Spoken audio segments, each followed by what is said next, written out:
Daretti scrap Savant versus Evra Halcyon Witness. I've not seen this commander played before, although I was interested in it when it was first spoiled. We are going to keep this hand because we have Metalworker, Mindstone, Goblin Welder. Don't think we need to get Goblin Welder out on turn 1. Won't have any targets to make use of. Won't have anything in the graveyard, and it's just going to eat removal if our opponent has any. Going for a Mindstone on turn 2, and we're looking for a turn 3 either Metalworker or Daretti. But yeah, this commander is a 6 mana 4/4 with lifelink, and you can pay 4 generic mana to exchange life totals with its power. So I'm guessing our opponent wants to make it really big and then gain life with it. Yeah, it's a strange one because you can make its power really big, exchange life totals with it, and then just gain even more life by attacking in with it or blocking with it if someone were to attack into it. We'll go for Daretti here, I think. We can discard the Duplicant and the Steel Hellkite. And we draw into more land and a Rings of Brighthearth. So I'm hoping for more artifacts because the Metalworker is much better with artifacts in hand. It is actually near enough useless without artifacts in hand. You can tap it and add 2 colourless mana for each card revealed this way, and we are just drawing into lands left, right and centre. Do I want to discard 2 lands in the hope of drawing something else? Let's just do that. Okay, we get some more artifacts there, so go for the Metalworker, and we'll play the Goblin Welder. We'll pass the turn to our opponent. Looks like we might actually be able to get the limit break off on Daretti. If it survives 3 more turns it'll take. It'll obviously be up to 9 next turn, 11 the turn after, and then the turn after that we can kill it off. Daretti allows you to discard up to 2 cards and then draw that many cards, or you can sack an artifact and replace it with one in your graveyard, and at -10 it gets an emblem with whenever an artifact on your side of the battlefield dies, return it to the battlefield at the beginning of the next end step. Draw into that extra land, so it didn't hurt us to discard those other 2. Last turn, and we'll reveal all of these to get 6 mana. And we're done with that. And then I think we can Mindslaver our opponent, which they may well concede to. Opponents don't tend to enjoy being Mindslavered, in my experience. Tap down the Mindstone for mana, and then we'll kill it and get out a Steel Hellkite. I was going to do. Looks like we just got a little bit too fast for our opponent there. Maybe they didn't know what Mindslaver does and they've just read the card and conceded there. It's difficult to get a good Daretti game, so I'm going to keep trying. You'll probably see this one at the beginning of or the end of another video. Daretti scrap Savant versus another Muldrotha the Gravetide. Our opponent says good luck and have fun. We'll throw up the same to them. Yeah, seen quite a few. We're not tired, we're just trying to get this to inflate. There we go, Muldrotha the Gravetide. Seen quite a few of those on the channel so far. I think I've got a couple of videos up already after only a couple of weeks of playing, or uploading content I should say. Yeah, we have a few lands in hand, we have a mana rock, so that looks like it's going to be at least a turn 3 Daretti.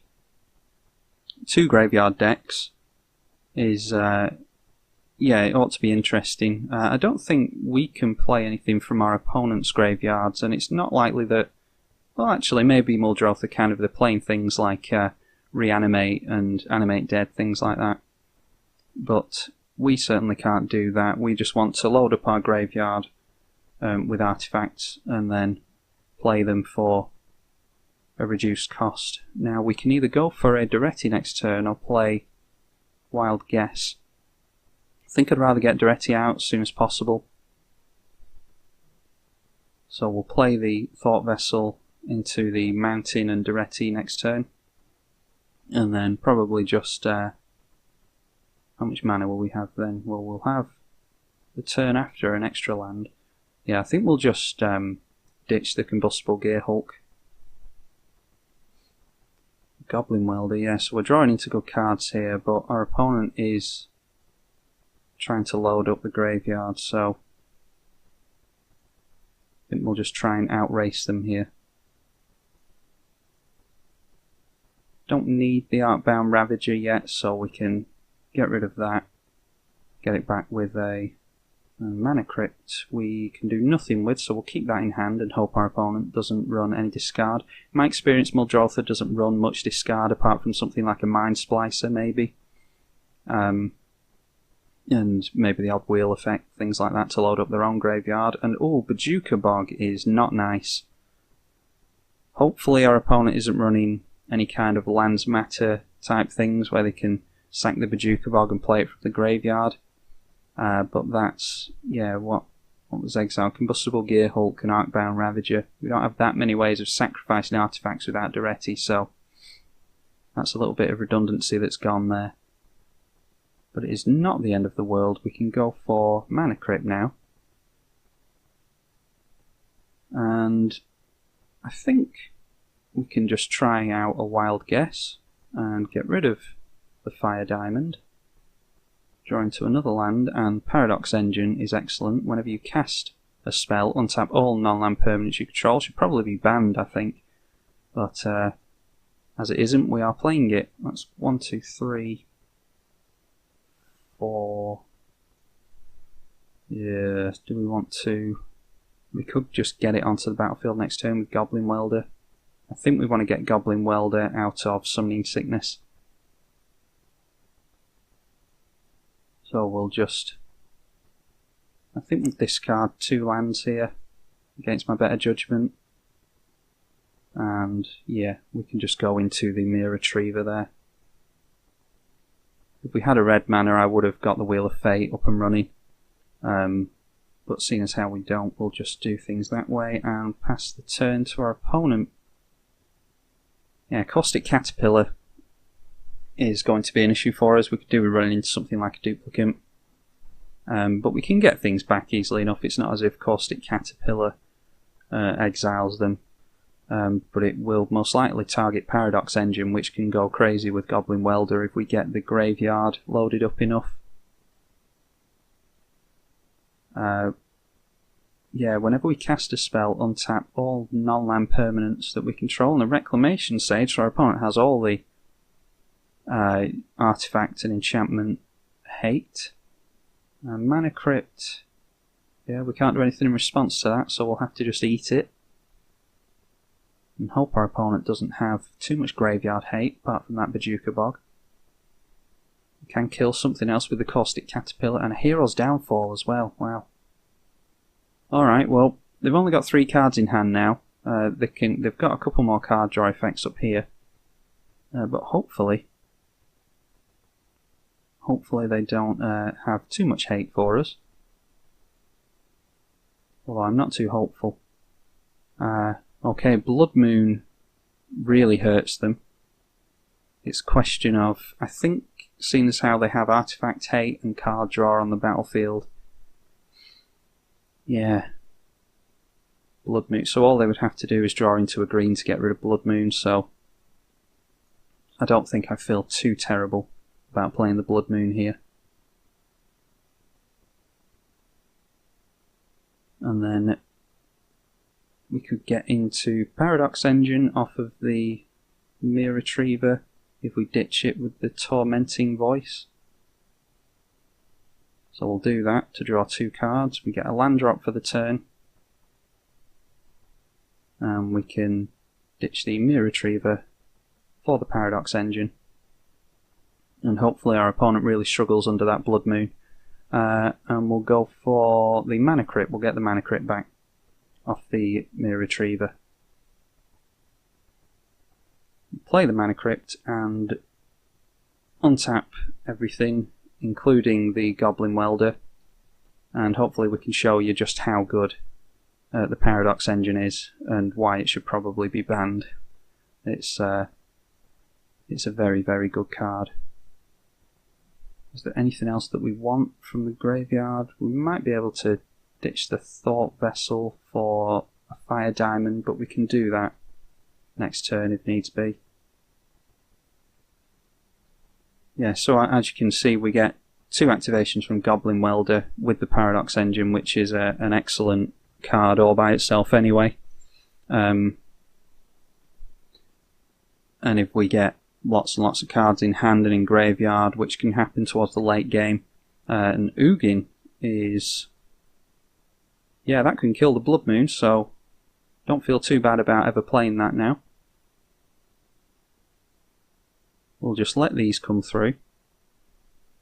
And yeah, in response to the minusing down by 3 is what I imagine they're going to do. It's what they should do.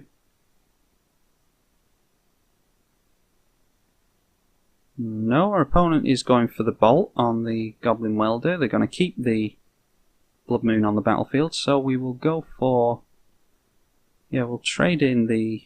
actually, we'll be going down a mana to do that. Yeah, I'll trade in the Thought Vessel for the Fire Diamond just because it's a coloured mana. And we will, next turn, I think, Mindslaver our opponent to get rid of that Ugin. And these 2 cards as well. 1 card coming off the Wheel of Fate, and see if we get bolted by the Mana Crypt.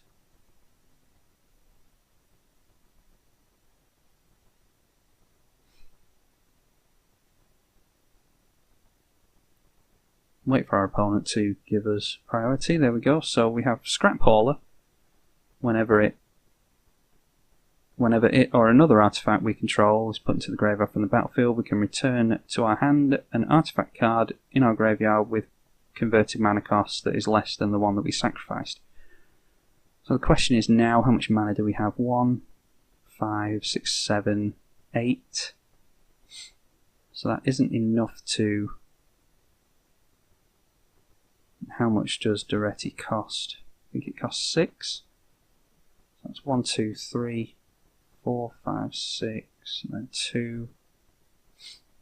We can ditch the Mindslaver, and then if our opponent kills Daretti, we can replay it next turn, get out the Mindslaver. How far is our opponent off the limit break? Yeah, they can... I think that's our only option, to be honest. We can... actually... we get more mana off the Paradox engine, don't we? So 1, 2, 3, 4, 5, 6, 7, 8. That'll be 2 left. Yes, we can... oh, we're going to be 1 mana off. So that will be Mindslaver. Then we'll have 1, 2, 3, 4, 5... no, we can do that. Okay. Forgot about the Paradox engine. It untaps our 2 mana rocks so we can get some extra mana to actually activate the Mindslaver.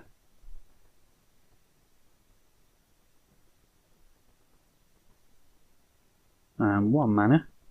There we go. So we control our opponent's next turn. We can... okay, and our opponent throwing up the GGs for some reason. Not sure why. Yeah, it's not like... we're going to exile these 2 effects. But yeah, our opponent does have card draw that they could activate. We'd get rid of their Ugin, but we'd also get rid of our Blood Moon. So I think that's a really premature scoop from our opponent. But yeah, we managed to pull it out either way when things were looking a bit sticky under the Ugin there. But I suppose things were looking sticky for our opponent under the Blood Moon. So I'm tribalkai on the EDH channel. If you enjoyed this, please consider subscribing, and hitting the like button tells me which commanders you like, so be sure to hit like on any commanders that you like to see, and I will be sure to put out more videos from that said commander. Thank you very much for watching.